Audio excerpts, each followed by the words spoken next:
What's up guys? Today I'm going to show you a little quick tip about how to get this guy, your ignition switch, out of the dash.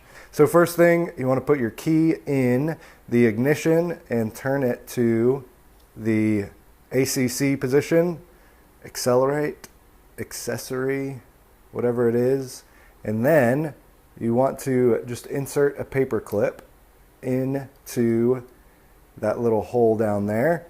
And then you just turn the whole thing and pull it out.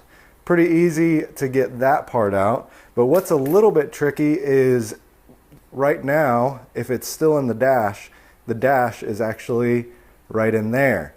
And so what you want to do is when it's still in the dash, you reach around and you grab this thing. And what you do is you pull and twist.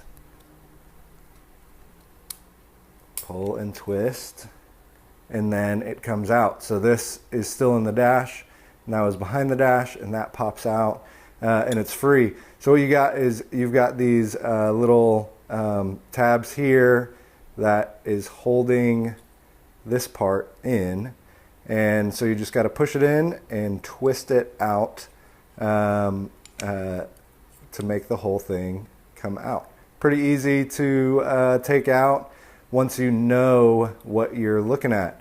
So there you go, quick little video on how to remove your ignition switch.